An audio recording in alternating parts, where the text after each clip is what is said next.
Behind this lavish 1987 miniseries lies a treasure trove of bizarre production mishaps, unlikely casting choices, and Hollywood secrets that would make even Napoleon blush. From a psychedelic rock legend's teenage daughter playing a Bonaparte sister to recycled battle footage swiped from Soviet epics and a budget-busting illness that cost millions, this romantic period drama had more drama behind the camera than on it.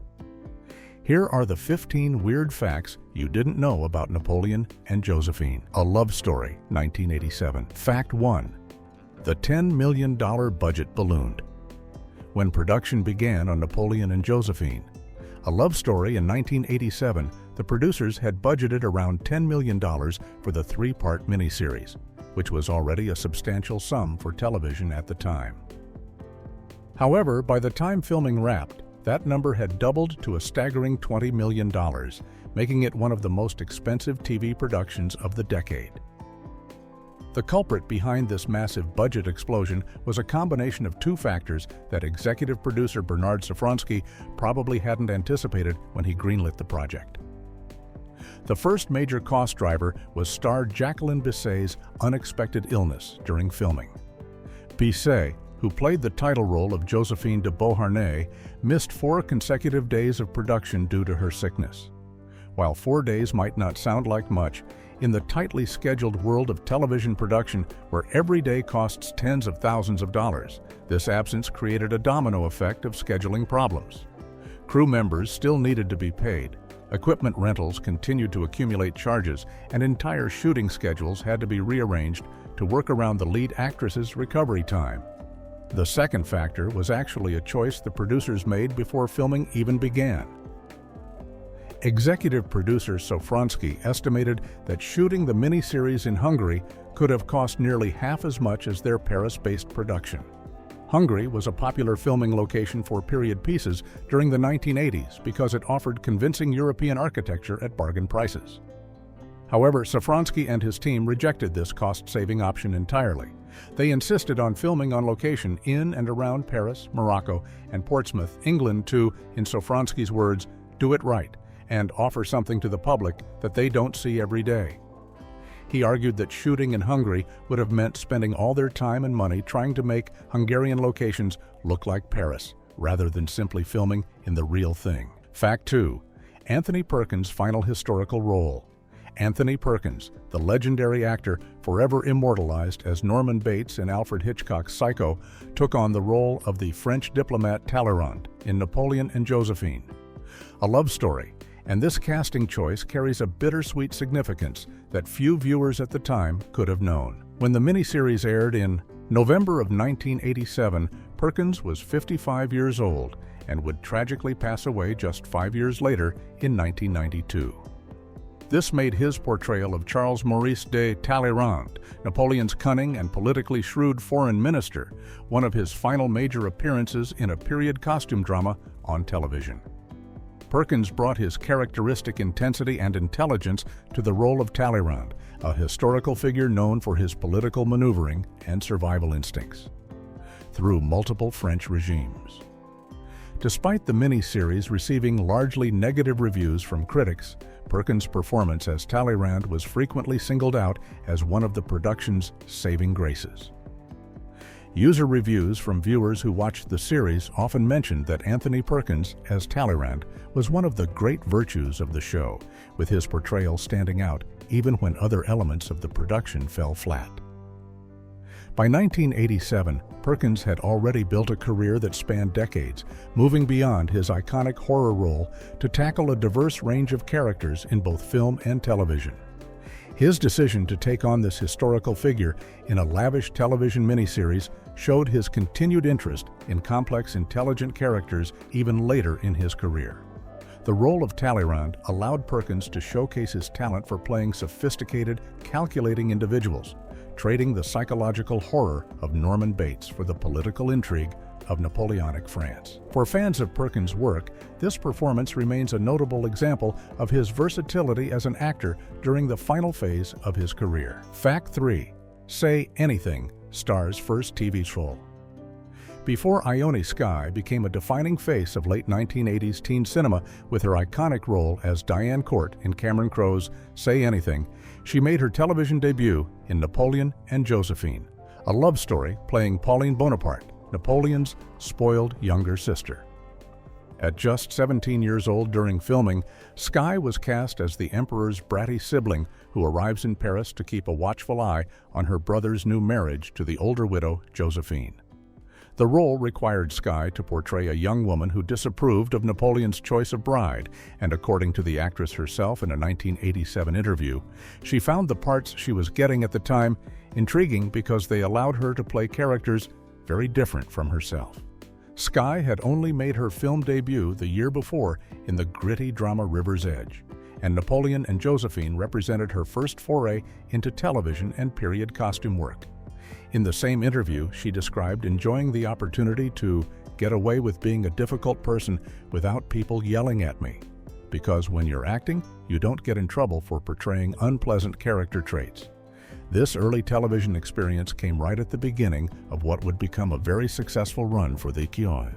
Young actress in the late 1980s, when she was considered one of the most prominent teenage stars working in Hollywood. Just 2 years after playing Pauline Bonaparte in this historical miniseries, Skye would land the role that would define her career, standing in a driveway holding a boombox over John Cusack's head in one of the most memorable romantic comedy scenes of the decade. The contrast between playing a French imperial princess in a lavish costume drama and a contemporary American high school valedictorian shows the remarkable range Skye displayed even at the start of her acting journey. Fact 4. Rock royalty in the Bonaparte family. The casting of Ione Skye as Pauline Bonaparte brought an amusing bit of real-world irony to the production, because while she was playing French imperial royalty on screen, she was actually the daughter of 1960s counterculture royalty in real life. Skye's father was Donovan Leitch, the Scottish folk rock singer who dominated the charts during the height of the psychedelic era with massive hits like Sunshine Superman and Mellow Yellow. This meant that a genuine child of the peace and love generation, someone whose father had been a fixture at Woodstock-era concerts and festivals, was now dressed in elaborate period costumes, playing a member of Napoleon's famously ambitious and status-conscious family. Born in London in 1970, Ione Skye Lee grew up immersed in the progressive ideals and liberal thinking of her parents' generation. After her parents separated, she was raised primarily by her mother in Los Angeles and San Francisco, though she maintained a connection to her father's musical legacy. In a 1987 interview, the 17-year-old actress spoke about how her thinking was still rooted in the values of the 1960s, explaining that her mother had always been very open and liberal, and that she appreciated everything her mother's generation had experienced and stood for. The contrast between Donovan's anti-establishment, flower power image, and the Bonaparte family's imperial ambitions couldn't have been more stark. Here was the daughter of a man who sang about universal love and transcendence, now portraying a character from one of history's most power-hungry dynasties. Skye even reportedly got her middle name Skye because she was conceived on the Isle of Skye in Scotland, adding another layer of 1960s bohemian romance to her already colorful family background. Fact 5. Battle scenes stolen from Soviet cinema. One of the most glaring cost-cutting measures in Napoleon and Josephine. A love story became immediately obvious to eagle-eyed viewers and history buffs who noticed something very wrong with the battle sequences. Rather than filming original battle scenes for the miniseries, the producers simply lifted footage directly from two classic Napoleonic-era films. The 1970 epic Waterloo, directed by Sergei Bondarchuk, as the 1956 adaptation of War and Peace.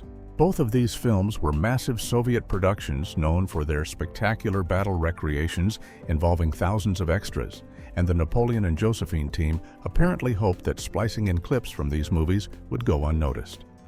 However, viewers caught on quickly, and the recycled footage created some embarrassing historical inaccuracies that any Napoleonic enthusiast could spot. One particularly frustrated reviewer pointed out that during scenes supposedly depicting Napoleon's Italian campaign, you could clearly see British horse artillery firing on the Army of Italy, which made absolutely no sense given the actual history of those battles. The reviewer called the film very awful and full of inaccuracies, noting that the main glaring problem was the Italian campaign sequences where the mismatched battle footage was most obvious. Another viewer noted that the naval battle scene at the Nile appeared to be taken directly from a Hornblower film, adding yet another layer of cinematic recycling to the production. Even sympathetic reviewers who enjoyed the miniseries admitted that Napoleon's campaigns were not well explained and that the war footage clipped from old movies doesn't join perfectly. The jarring quality of these inserted battle scenes stood in stark contrast to the carefully filmed romantic scenes between the leads, making it clear where the production had chosen to spend its money and where it had desperately tried to save. Fact 6. The rotten teeth controversy. When the New York Times published its review of Napoleon and Josephine, a love story, critic John J. O'Connor didn't hold back on one particular aspect of the casting that bothered him throughout the entire miniseries. He pointed out that while Jacqueline Bisset was undeniably beautiful, she conveyed the elegance of a contemporary perfume advertisement rather than a convincing 18th-century woman of affairs, and he specifically noted that her glamorous appearance was especially problematic because the real Josephine reportedly had rotten teeth. This historical detail, which the production completely ignored, highlighted the tension between Hollywood beauty standards and historical accuracy that plagued the entire project. The real Josephine de Beauharnais grew up on a sugar plantation in Martinique, and historians believe her blackened and rotting teeth were a direct result of the sugar-saturated cuisine she consumed during her Caribbean childhood. In an era before modern dentistry, sugar consumption was notorious for destroying teeth, and Josephine was so self-conscious about her dental problems that she rarely smiled with her mouth open in portraits. If you look at paintings of the real Josephine, you'll notice her lips are almost always pressed together in a small, tight smile, which art historians attribute to her attempting to hide her discolored teeth. However, the miniseries chose to cast one of the most classically beautiful actresses of the 1970s and 80s, someone known for her stunning looks in films throughout that decade, and made no attempt whatsoever to acknowledge this less than glamorous historical reality. Bisset appeared throughout all 3 episodes with a perfect, dazzling smile that would have been impossible for the real Josephine to achieve, creating a disconnect between the historical figure and the Hollywood version that critics were quick to notice and comment upon. Fact 7. Hungry rejected for authenticity. Executive producer Bernard Sofransky made a decision before filming even began that would have significant financial consequences for Napoleon and Josephine, a love story, and he knew exactly what he was getting into when he made it. Sofransky publicly stated that the miniseries could have been produced for nearly half the cost if they had chosen to film in Hungary instead of on location in France, but he and the production team deliberately rejected this money-saving option in favor of what they believed would be a superior final product. During the 1980s, Hungary had become an extremely popular filming destination for historical dramas because it offered convincing European architecture, period-appropriate locations, and significantly lower production costs compared to Western Europe. However, Sofransky was adamant that Napoleon and Josephine needed to be filmed in the actual locations where the historical events took place, or at least in settings that wouldn't require extensive visual trickery to pass for those locations. He explained his reasoning by saying that the production team wanted to do it right and offer something to the public that they don't see every day. In his view, if they had chosen to film in Hungary, they would have spent all their time and money trying to make Hungarian buildings and streets look like Paris, which defeated the purpose of shooting on location in the first place. Instead, the production shot entirely in and around Paris, Morocco for the desert and sea sequences, and Portsmouth, England for certain studio work and British naval scenes. This commitment to geographical authenticity meant that viewers would see the real Parisian architecture and landscapes that Napoleon and Josephine themselves would have known, even if it meant the budget spiraling far beyond its original projections. Sofransky's decision reflected a philosophy that authentic locations would bring an extra layer of realism to the production that couldn't be faked, regardless of the financial cost. Fact 8. The Wolper miniseries Dream Team Napoleon and Josephine. A love story brought together a creative team that had already proven their ability to create television events that captivated millions of viewers because executive producer David L. Wolper was reuniting key collaborators from two of the most successful miniseries in television history.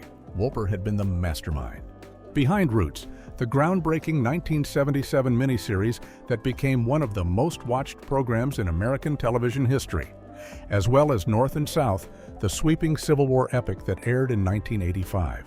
For Napoleon and Josephine, Wolper decided to bring back the people who had helped make those earlier projects so successful, creating what he hoped would be another ratings phenomenon. Director Richard T. Heffron had helmed the 6-episode first installment of North and South just 2 years earlier, demonstrating his skill at managing large-scale historical productions with multiple storylines and enormous casts. Heffron was known for his work on historical subjects throughout the 1970s and 80s, and his experience with the sweeping scope of North and South made him an ideal choice to tackle the equally ambitious story of Napoleon and Josephine's tumultuous relationship against the backdrop of revolutionary France. Meanwhile, writer James Lee had been one of the writers on Roots, contributing to the scripts that had helped that miniseries become a cultural touchstone and a ratings juggernaut. Lee brought his experience in crafting intimate human stories within massive historical events to the Napoleon and Josephine project, focusing the narrative squarely on the love story rather than getting bogged down in military campaigns and political maneuvering. Wolper himself stated that the miniseries would cover some of Napoleon's military accomplishments, but only as a backdrop to show how the love between these two people affected France, the world, and most importantly, Napoleon and Josephine themselves. Fact 9. A ratings catastrophe. After spending $20 million on production and assembling the creative team behind some of television's most successful miniseries, ABC and David L. Wolper Productions must have had high expectations when Napoleon and Josephine, A Love Story, premiered in November of 1987. However, the Nielsen ratings told a brutal story of viewer disinterest that got progressively worse with each passing night. The first episode, which aired on Tuesday, November 10th, finished in 15th place in its time slot, which was already a disappointing result for such an expensive and heavily promoted production. But the situation deteriorated rapidly from there. The second episode, broadcast on Wednesday, November 11th, dropped even further to 26th place in its time slot, suggesting that viewers who had sampled the first night had decided not to return for more. By the time the third and final episode aired on Thursday, November 12th, the miniseries had plummeted to 30th place, indicating that the audience had almost completely abandoned the show. This downward trajectory was particularly embarrassing, given that miniseries were supposed to build momentum across their run, with viewers becoming increasingly invested in the story and tuning in to see how it all concluded. The ratings catastrophe was especially painful when compared to Wolper's previous miniseries successes. Roots had achieved a 44.9 rating and captured 66% of the viewing audience during its run, setting viewership records that placed it among the most watched programs in television history. Even North and South had been a solid ratings performer just 2 years earlier. The fact that Napoleon and Josephine couldn't attract or retain an audience despite having the same producer, similar production values, and extensive promotion suggested that either the subject matter didn't resonate with American viewers or the execution had failed to capture their interest. Fact 10. Critics called it a gooey mess. The critical reception for Napoleon and Josephine, A Love Story, was overwhelmingly negative, with reviewers finding fault with nearly every aspect of the production, from the script to the performances. People magazine's Jeff Jarvis delivered perhaps the most memorably dismissive assessment when he described the entire miniseries as a gooey mess, a phrase that perfectly captured the critical consensus that the production had drowned its historical subject matter in overwrought romantic melodrama. The reviews suggested that what should have been an epic love story set against the backdrop of European history had instead become a soap opera that happened to feature people in period costumes. Armand Assante, who played Napoleon Bonaparte, received particularly harsh criticism for what reviewers saw as an overly emotional and excessive performance. The New York Times critic John J. O'Connor specifically called out Assante as exasperating in his determination to overwhelm, pointing to scenes where the actor was weeping uncontrollably, barking orders to his troops, or having an epileptic fit, as examples of the performance going completely over the top. These criticisms suggest that Asante approached the role with an intensity that critics found more cartoonish than compelling, turning one of history's most complex military and political figures into someone who seemed unable to control his emotions. The Los Angeles Times offered a slightly more balanced take from critic Howard Rosenberg, who found some elements to praise, including what he called nice battle sequences, and Jacqueline Bisset's credible portrayal of Josephine. However, even Rosenberg criticized the script as being heavy on hot-breathed romance, while offering little sense of history or Napoleon's genius. The overall impression from critics was that the miniseries had prioritized sweeping romantic gestures and emotional outbursts over historical accuracy or meaningful character development. Fact 11. Emmy recognition, despite poor reception. In a strange twist that highlights how Hollywood awards can sometimes tell a very different story than ratings and reviews, Napoleon and Josephine, a love story, managed to secure 2 Emmy nominations despite being both a critical failure and a ratings disaster. The Television Academy recognized the miniseries in 2 technical categories: Outstanding Achievement in Music Composition for a Miniseries or a Special for Gerald Fried's score, and Outstanding Achievement in Costuming for a Miniseries or a Special for Michel Fresnay's costume design. These nominations acknowledged that even though the overall production had significant problems, certain craftspeople had done exceptional work in their specific areas. Gerald Fried's musical score apparently impressed Emmy voters enough to earn recognition, suggesting that whatever issues plagued the script, performances, or direction, the soundtrack successfully captured the epic romantic scope that the production was aiming for. Fried was an experienced composer who had worked on numerous television projects throughout his career, and his music for Napoleon and Josephine demonstrated the kind of sweeping orchestral work that was expected for a lavish historical miniseries. Michel Fresnay's costume nomination was particularly interesting because his work received attention even from critics who otherwise panned the production. Fresnay, who had primarily designed costumes for opera productions before taking on this television project, brought that theatrical sensibility to the elaborate late 18th century fashions seen throughout the miniseries. The coronation scene in particular showcased impressively detailed period costumes that attempted to recreate the actual garments worn at Napoleon's coronation ceremony. While some costume drama enthusiasts later pointed out historical inaccuracies in certain outfits, the sheer ambition and craftsmanship of the costume work was undeniable, making Fresnay's Emmy nomination one of the few bright spots in an otherwise disappointing reception for the miniseries. Fact 12. The costume designer's opera background. Michel Fresnay came to Napoleon and Josephine, a love story with an unusual background for a television costume designer, having spent much of his career creating elaborate costumes for opera productions rather than film or television projects. This operatic experience significantly influenced his approach to dressing the cast of the miniseries, resulting in costumes that had a distinctly theatrical quality that emphasized visual drama and spectacle over strict historical accuracy. Opera costume design typically requires garments that can be seen and appreciated from the back row of a theater, which means bolder choices, more elaborate embellishments, and a heightened sense of drama compared to what historical figures might have actually worn. Fresnay had only worked on a handful of television movies before taking on Napoleon and Josephine, with his most notable previous credit being the 1986 miniseries Sins. His lack of extensive television experience meant he approached the project with fresh eyes and without the conventional wisdom that typically guides period costume design for the small screen. The operatic influence was particularly evident in some of the more flamboyant costume choices throughout the series, especially for the character of Thérèse Tallien, played by Stephanie Beacham, whose low-cut gowns and dramatic accessories would have looked perfectly at home on an opera stage.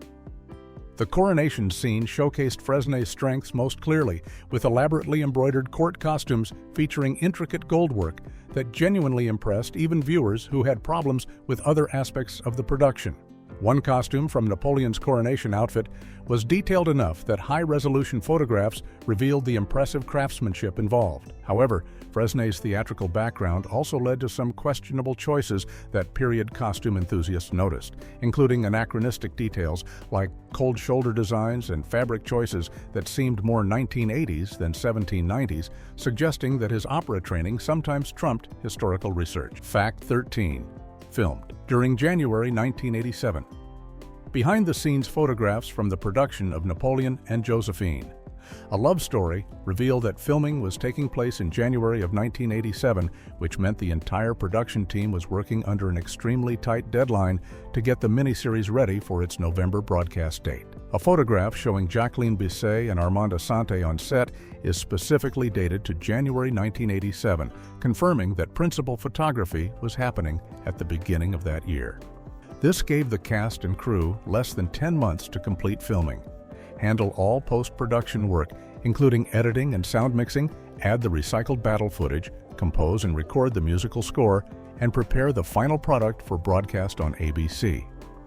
This compressed timeline helps explain some of the production decisions that ultimately drew criticism, including the choice to use footage from other films rather than shooting original battle sequences, which would have required additional time for planning, filming, and editing. The tight schedule also meant that when Jacqueline Bisset fell ill and missed 4 days of filming, it created cascading problems that the production could barely absorb given how little cushion they had built into their timeline. Every delay had the potential to push the project dangerously close to its air date, adding pressure on everyone involved.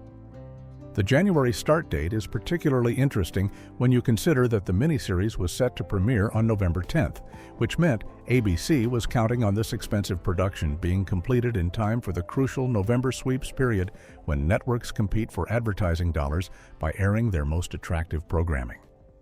The production team had to balance the desire to create a lavish, epic miniseries with the reality that they simply didn't have the luxury of extended production schedules that theatrical films might enjoy. Fact 14. The series spans 20 years in 275 minutes. Napoleon and Josephine, boy. A love story faced the enormous challenge of condensing 20 years of tumultuous history into just 275 minutes of television, which works out to roughly 4 hours and 35 minutes of actual runtime across its 3 episodes. The miniseries attempted to cover Napoleon and Josephine's entire relationship from 1794, when they first met during the final days of the French Revolution's reign of terror, all the way through to 1814, when Napoleon was exiled to the island of Elba following his abdication. This meant the production had to somehow fit in their courtship and marriage, Napoleon's rise from a relatively unknown military officer to Emperor of France, multiple major military campaigns across Europe and Egypt, Josephine's affairs and Napoleon's obsessive jealousy, the coronation ceremony, the increasing pressure for an heir, their eventual divorce, and Napoleon's military defeats. This breakneck pace meant that significant historical events had to be either compressed into brief scenes or skipped entirely, which frustrated viewers who wanted more context about Napoleon's military genius or the political complexities of the era. The Los Angeles Times critic specifically noted that the script offered little sense of history or Napoleon's genius because there simply wasn't enough time to explore these elements in depth. Some viewers commented that, given Napoleon's dramatic rise and fall, the miniseries could have easily run much longer than the advertised runtime, and still had plenty of story to tell. The decision to focus primarily on the romantic relationship rather than the historical events was a deliberate choice by executive producer David L. Wolper, who stated that Napoleon's military accomplishments would only serve as backdrop to the central love story. However, this meant that entire military campaigns were reduced to montages using recycled footage, and complex political maneuvering was simplified into quick expository dialogue. Fact 15. A DVD mystery for decades. Despite being a lavish $20 million production from one of television's most successful producers, Napoleon and Josephine, A Love Story essentially vanished after its initial broadcast in November of 1987. Becoming nearly impossible to find on home video for more than 2 decades. This unavailability turned the miniseries into something of a holy grail for fans who remembered watching it during its original airing and desperately wanted to see it again. The IMDb user reviews section for the miniseries became filled with pleas from frustrated viewers throughout the 2000s, with people writing comments that were less about reviewing the show and more about begging anyone who might know where they could find a copy. One reviewer wrote an entire comment essentially asking if anyone could tell them where to find the movie on VHS or DVD, apologizing for having to pad out the review with extra text just to meet the minimum character requirement, because all they really wanted was information about how to purchase it. Another viewer expressed frustration that after 13 years, one would think it would be possible to purchase the movie, and they hoped Warner Brothers would eventually release it so others could enjoy it. Multiple reviews from people who had seen the miniseries when it first aired mentioned being thrilled to catch it again 10 years later during a rebroadcast, but then being unable to find it for purchase anywhere afterward. The scarcity was particularly puzzling, given that other David L. Wolper miniseries like Roots and North and South had been released on home video and were readily available for purchase or rental. It wasn't until much later that the miniseries finally became available through specialty retailers and manufactured on-demand DVD services, ending decades of unavailability that had only increased its mystique among period drama enthusiasts.